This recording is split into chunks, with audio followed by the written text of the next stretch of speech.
ఆయన వలన మీరు పొందిన అభిషేకం మీలో నిలుచున్నది కనుక ఎవడనూ మీకు బోధింపనక్కరలేదు.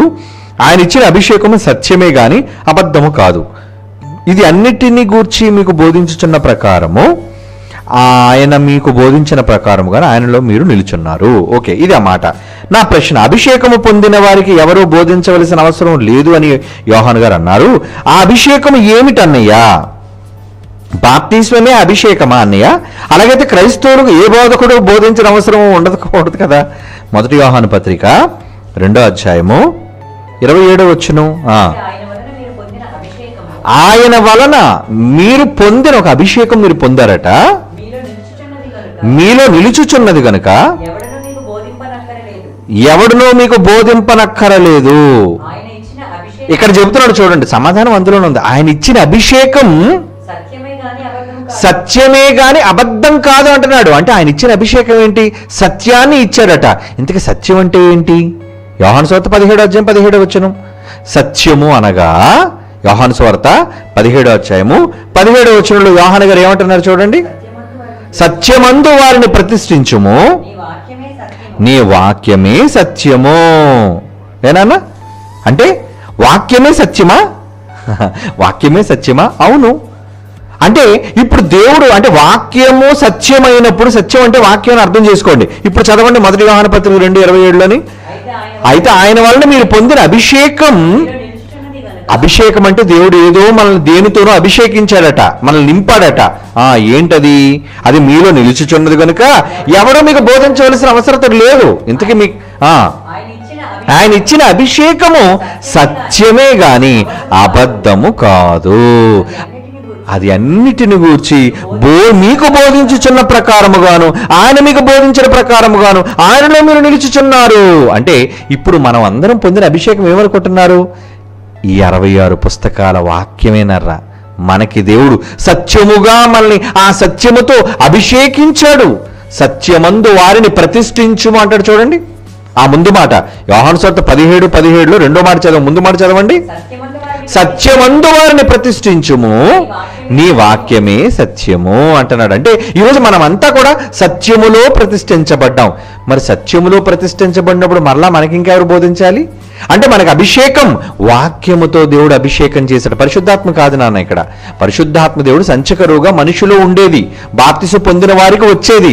కానీ సత్యంతో మిమ్మల్ని అభిషేకించానంటున్నాడు. ఆ సత్యం ఏంటో కాదు, వాక్యం. అంటే మనిషి బాగుపడాలి అంటే, మనిషి తను సరి చేసుకోవాలి అంటే అతన్ని సరిచేసేది సత్యము మాత్రమే. ఆ సత్యం ఏంటి? మీ చేతిలో ఉన్న బైబిల్. కనుక ఈ అభిషేకం మీకుంటే, ఈ అభిషేకం ఒకవేళ మీకు ఉంటే ఏమంటున్నాడు?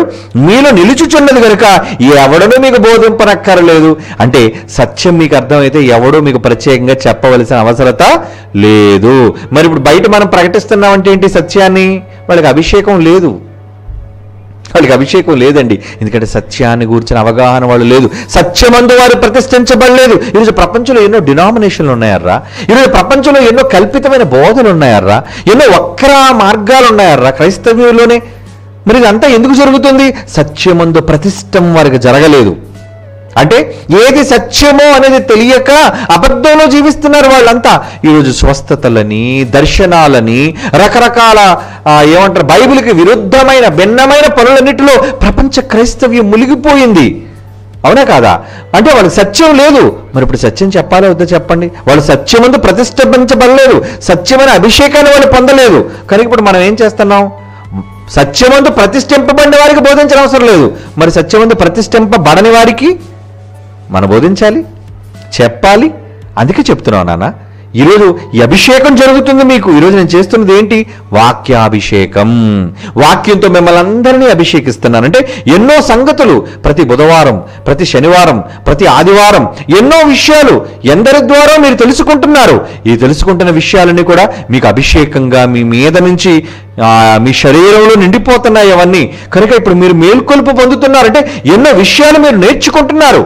కనుక ఎవడు మిమ్మల్ని మోసం చేయగలరు చెప్పండి? అంటే అలర్ట్ అవుతున్నారనమాట మీరు.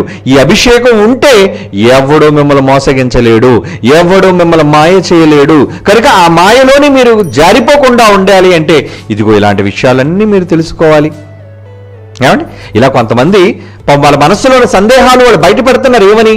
మనకు ముందు సోదరిమని అడిగిన ప్రశ్నలోని, మరి డబ్బులు నేను దాచి నా భర్త దగ్గర అబద్ధం ఆడి నేను దేవుడికి ఇవ్వచ్చా అంటే, ఒక కీడు చేసి దుర్నీతిని చేసి అబద్ధమాడి దేవుని దగ్గరికి ఇవ్వాల్సిన అవసరం లేదు. కానీ బయట వాళ్ళు అడిగితే ఏమంటారు, దేవుడి దగ్గరికి అలాగ అబద్ధం ఆడి ఇచ్చేసిన పర్లేదు, దేవుడు నిన్ను దీవిస్తాడు తల్లి, దశభాగం ఇచ్చేయి, నీ చందా ఇచ్చేయి. ఏమండి, అది కాదర్రా, అది అభిషేకము పొందని వాడు చెప్పేది. అభిషేకం పొందిన వాళ్ళు, ఇప్పుడు మీకు వినబడిన ప్రశ్నకు జవాబు ఏంటది? వాక్యం ఏం చెప్పింది? మీరు యథార్థంగానే మీరు జీవించండి. ఆ యథార్థవంతులు శిక్షింపబడతారు, యథార్థవంతులు ఇబ్బంది పడతారు, యథార్థవంతులు శోధనలోనికి వెళతారు, హింసలకు గురి అవుతారు. కానీ మరి అవన్నీ తట్టుకొని ప్రభువు కోసం నిలబడిన వాడే కదా గొప్పోడు. నీ భర్త దగ్గర నువ్వు నిలబడాలి, నీ కుటుంబం దగ్గర నువ్వు నిలబడాలి, సమాజం దగ్గర నిలబడాలి. యథార్థవాది ఎప్పుడు కూడా విరోధంగానే లోకానికి ఉంటాడు. కాబట్టి నువ్వు యథార్థంగానే దేవుని విషయంలో ఉండాలి. అవునా? నువ్వు ఆరాధించడం కూడా ఎలా ఆరాధించమని దేవుడు చెప్పాడు? ఆయనను ఆరాధించేవారు ఆత్మతోనూ సత్యముతోనూ ఆరాధించాలి, యథార్థముగా ఆరాధన అంటాడు. చూడండి, అక్కడ దేవుని ఆరాధించడం ఏదో చేసేస్తున్నామండి, ఏదో ప్రార్థన చేస్తున్నామండి కాదండి. ఆరాధించువారు యథార్థముగా ఆరాధించాలి. యథార్థంగా ఆరాధించడం అంటే, యథార్థత అంటే ఏంటి? ఏమండి? మోసము లేనిది, కపటము లేనిది. అవునా? అంటే యథార్థముగానే మనం ఆరాధన చేయాలి. అంటే మనం పాడే పాట, అలాగే చెప్పే మాట, చేసే ప్రార్థన, ఇవన్నీ కూడా యథార్థంగానే ఉండాలి. యథార్థవంతులు మాత్రమే యథార్థంగా ఉంటుంది వాళ్ళ ప్రార్థన. నువ్వు మాయలు మోసాలు చేసి, ఏమండి, యథార్థత లేకుండా నువ్వు చేసిన దేవుని ఆరాధన విషయంలో ఆరాధన జరిగిపోతుందని నువ్వు అనుకుంటున్నావు, కానీ అది యథార్థమైన ఆరాధన కాదు. యోహాను సువార్త చూడండి ఒకసారి ఒక మాట. యోహాను సువార్త 4వ అధ్యాయం అంటున్నాడు, ఆమెతో చెప్తున్నాడు అక్కడ 23వ వచనం, యథార్థముగా ఆరాధించువారు ఆత్మతోనూ సత్యముతోనూ తండ్రిని ఆరాధించు కాలము వచ్చుచున్నది.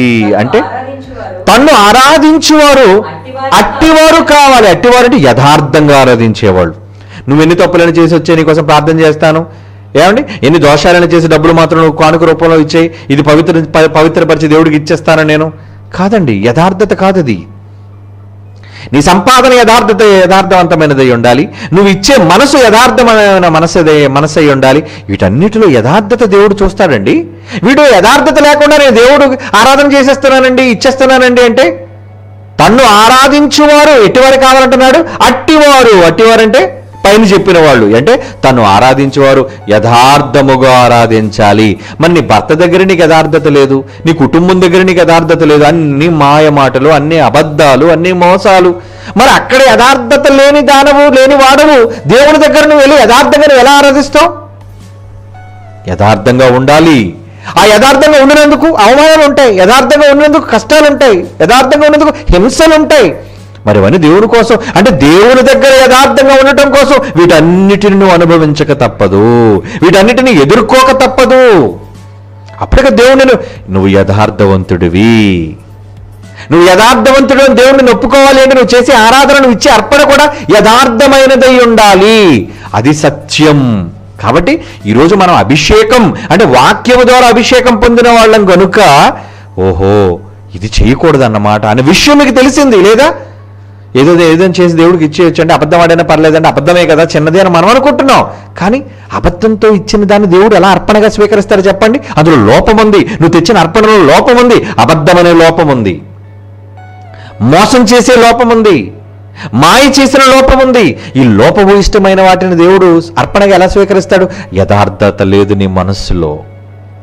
కయ్యను తెచ్చిన దాంట్లో యథార్థత లేదు, అందుకే రిఫ్యూజ్, దేవుడు వద్దు అనేసాడు. రే నీ మనసు యథార్థమైనది, సరి అయినది కాదు దేవుని ఎదుట. నీ మనసు దేవుని ఎదుట సరి అయినది కాదు, నువ్వు యథార్థవంతుడు కాదు, కొంత తీసేశావు, నీ మనస్సు బాలేదు. కనుక దేవుడు అర్పణల విషయంలో ఇంత శ్రద్ధ వహిస్తాడు. కాబట్టి ఏదో దేవుడికి ఇచ్చేద్దాము అని అనుకోకండి. అభిషేకం ఇప్పుడు మీరు పొందుతున్నారు కాబట్టి, నేను మిమ్మల్ని వాక్యంతో అభిషేకిస్తున్నాను కాబట్టి ఇప్పుడు విషయాలు తెలుసుకుంటున్నారు. మనం చేసే ప్రతిదీ యథార్థంగా చేయాలి, అప్పుడే దేవుడు స్వీకరిస్తాడన్నమాట. ఇదర్ అభిషేకం పొందినవారు. మీకు ఇప్పుడు ఎవరు ఈ విషయంలో తప్పు బోధించినా మీరు వినరు, సత్యాన్ని తెలుసుకున్నారు కాబట్టి. కానీ దుర్నీతి చేత దేవుని నీతిని బాగు చేయాలి లేదంటే హెచ్చించాలి అనుకోవటం అది ఎప్పుడు తప్పేనర్రా. కాబట్టి నాన్న ఇక్కడ వాక్యం అభిషేకం అంటే పరిశుద్ధాత్మ దేవుడు కాదు, సత్యవాక్యం ద్వారా దేవుడు మనల్ని అభిషేకించాడు. అభిషేకం మనలో ఉంటే మనం 10 మందికి చెప్పేవాళ్ళమే, కానీ మనకెవరు చెప్పవలసిన అవసరం మనకు లేదు. కనుక నాన్న ఈరోజు మనం బోధిస్తున్నాము అంటే బోధించాలి, ఎందుకంటే వాళ్ళు ఎవరికి అభిషేకం లేదు. ఏదో పేరుకు క్రైస్తవులు, పేరుకు సంఘాలు, పేరుకు ఆరాధనలు, కానీ ఎవ్వరికి అభిషేకం లేదు. అభిషేకం అనేసరికి ఎవరో నూనె పైన వేసేయడమో, లేదంటే ఏమండి సంఘంలో పాస్టర్ని అభిషేకిస్తారు, కొంతమంది అభిషేకించి వాళ్ళని కాపరులుగా పెడతారు. అక్కడ ఆ అభిషేకం కాదు ఉండవలసింది, మనుష్యుని మీద చేతుల నుంచి ప్రార్థన చేయటం కాదు అభిషేకం అంటే. దేవుని వాక్యమును, సత్యవాక్యాన్ని సరిగా ఉపదేశించే ఇది అభిషేకం అంటే. ఈ అభిషేకం నీకుంటే జనాలు చక్కగా నువ్వు అభిషేకిస్తావు, జనాలకి చక్కగా వాక్యాన్ని చెబుతావు. ఏమండి మనం చెప్పే దాంట్లో వాక్యం కల్మషం ఉందా? మనం చెప్పే దాంట్లో ఏమైనా స్వార్థం ఉందా? లేదండి. బైబిల్ ఉన్నది ఉన్నట్టుగా ఎవరు ఏమనుకున్నా, ఏమండి అయ్యో వీళ్ళు బాధపడతారేమో, ఈ మాట చెప్పడం వల్ల ఈ వర్గం వాళ్ళు బాధపడతారేమో, అటువంటి మనకి వ్యత్యాసాలు భేదాలు మనకి ఏమీ లేదండి. మనకి దేవుని మాటే శిరోధార్యం. ఆయన ఏది చెప్పాడో, ఎవరు బాధపడినా ఎవరు సంతోషించినా దాన్ని ముక్కు సూటిగా దేవుని వాక్యాన్ని చెప్పుకుంటూ వెళ్ళిపోతున్నాం. అది ఇటువంటి అభిషేకం కావాలి, ఇటువంటి అభిషేకం చేసేవాళ్ళు కావాలి సమాజానికి. కాబట్టి నాన్న ఇది అభిషేకం అంటే, ఆత్మ సంబంధమైన పరిశుద్ధాత్మ దేవుని అభిషేకం అని మాత్రం పొరపడదు. ఓకే నాన్న, గాడ్ బ్లెస్ యూ.